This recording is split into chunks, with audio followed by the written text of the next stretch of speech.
Assalamualaikum warahmatullahi wabarakatuh. Selamat pagi, salam sejahtera bagi kita semua.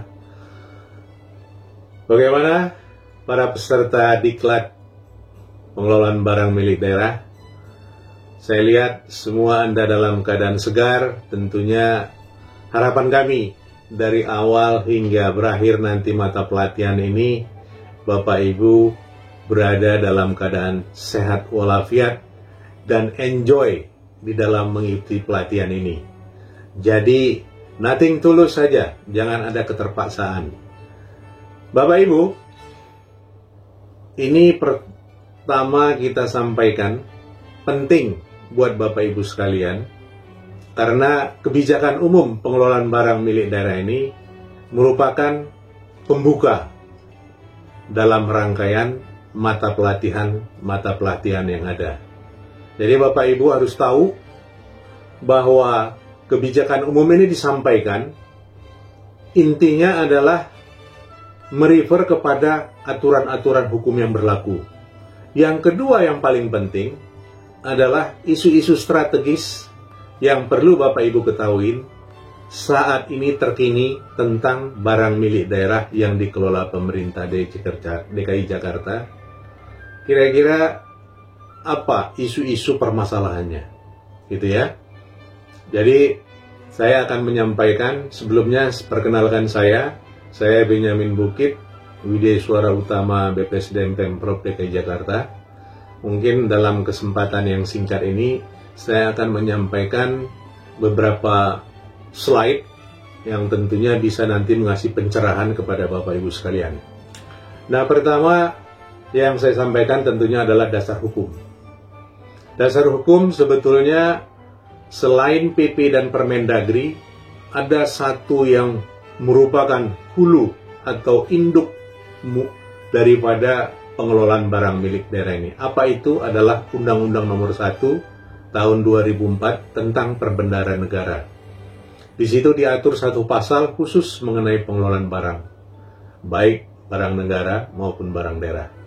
Kemudian derivatif ini sudah dilaksanakan beberapa kali dengan peraturan pemerintah. Tentunya kita merefer kepada yang terakhir adalah peraturan pemerintah, yaitu PP 27 tahun 2014 tentang pedoman pengelolaan barang milik negara atau daerah.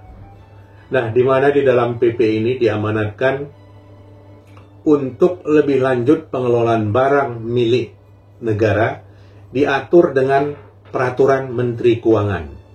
Sedangkan untuk pengelolaan barang milik daerah itu diatur dengan peraturan Menteri Dalam Negeri.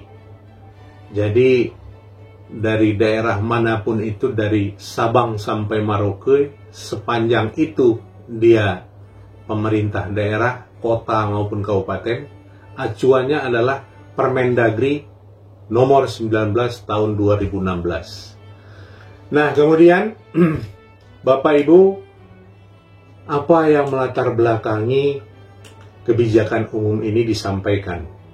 Tentunya saya katakan tadi, ada isu-isu strategis.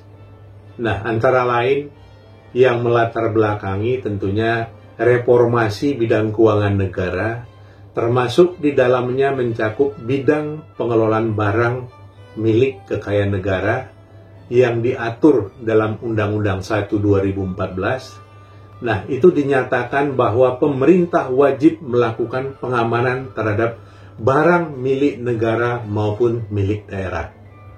Nah, yang kedua, isunya belum lengkapnya data mengenai jumlah, nilai, baik kondisi atau status kepemilikannya sendiri. Yang berikutnya adalah belum tersedianya database yang akurat dalam rangka penyusunan neraca pemerintah daerah khususnya. Nah, berikutnya adalah pengaturan yang ada belum memadai, masih parsial. Nah, ini merupakan isu-isu yang harus segera diatasi dalam rangka tertibnya pengelolaan barang milik daerah. Terakhir barangkali adalah kurang adanya persamaan persepsi dalam hal pengelolaan barang milik negara maupun daerah. Nah, ini penting harus diharmonisasi sehingga kalau ada audit daripada penegak hukum, nah itu harus persepsinya sama. Nah, itu barangkali yang merupakan latar belakang atau isu-isu. Nah, Bapak Ibu tentunya sudah memahami juga sedikit apa sih yang dinamakan barang milik daerah. Jadi barang milik daerah adalah semua barang yang dibeli atau diperoleh atas beban APBD atau perolehan lainnya yang sah. Gitu. Apa itu perolehan lainnya yang sah? Tentunya itu ada hibah, sumbangan, dan sejenisnya. Bisa juga hasil pelaksanaan kontrak atau perjanjian. Bisa juga sesuai dengan ketentuan perundang-undangan yang berlaku, ataupun putusan pengadilan kepastian dengan hukum yang tetap. Nah, azas pengelolaan barang milik daerah itu harus dilakukan secara fungsional, kepastian hukum, transparansi, efisiensi, akuntabilitas, kemudian kepastian nilai. Nah, ini yang saya katakan tadi, semua harus ada ukuran secara akurat dan teliti. Baik, kemudian Bapak Ibu, adapun tahapan pengelolaan barang daerah. Nah, ini yang saya sampaikan tadi. Ada beberapa tahapan. Kalau ini hanya kebijakan sebagai preliminary, pendahuluan saja, sebagai pembuka daripada materi-materi untuk lebih lanjut.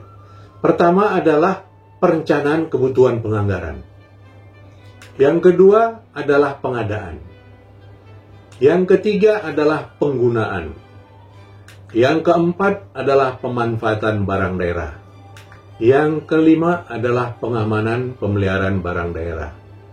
Yang keenam adalah penilaian. Yang ketujuh, pemindah tanganan barang milik daerah.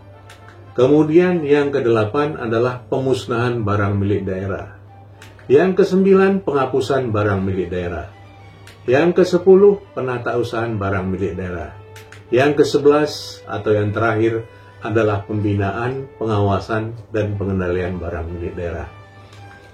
Nah, Bapak Ibu sekalian, tadi adalah merupakan tahapan atau yang dinamakan siklus manajemen aset atau pengelolaan barang milik daerah. Itu adalah yang termaktub di dalam PP 27 tahun 2014 maupun Permendagri nomor 19 tahun 2016. Nah, selain itu Bapak Ibu harus tahu juga siapa yang terlibat di dalam rangka pengelolaan barang milik daerah ini. Yang pertama adalah kepala daerah atau gubernur yang disebut sebagai pemegang kekuasaan pengelolaan barang daerah. Nah, tentunya gubernur akan dibantu oleh pejabat-pejabat yang berkompeten di dalam pengelolaan barang milik daerah tersebut. Siapa pejabat tersebut? Pertama adalah sekretaris daerah itu sendiri. Jadi sekretaris daerah dengan predikat sebagai pengelola barang daerah. Yang kedua siapa? Adalah kepala badan pengelola aset daerah. Nah, ini yang disebut dengan pejabat penatausahaan barang daerah atau pembantu pengelola barang gitu. Jadi kepala BPAD adalah langsung direct sebagai pembantu pengelola barang, yaitu Bapak Sekda DKI Jakarta. Kemudian siapa lagi? Adalah sebagai pengguna barang atau kuasa pengguna barang.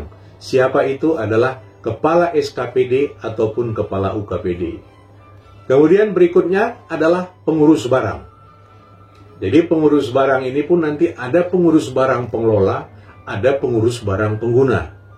Nah, apa fungsinya? Tentunya adalah menerima, menyimpan, menyalurkan, dan bertanggung jawab di dalam barang dalam pemakaian. Nah, terakhir adalah pengurus barang pembantu. Pengurus barang pembantu fungsinya sama dengan pengurus barang. Nah, ini adalah dibentuk apabila load atau beban kerja dari pengurus barang itu terlalu banyak. Nah, biasanya kalau SKPD yang ada sudin-sudinnya atau badan yang ada suban-subannya, itu harus dibentuk pengurus barang pembantu dengan fungsi yang sama dengan pengurus barang pada SKPD.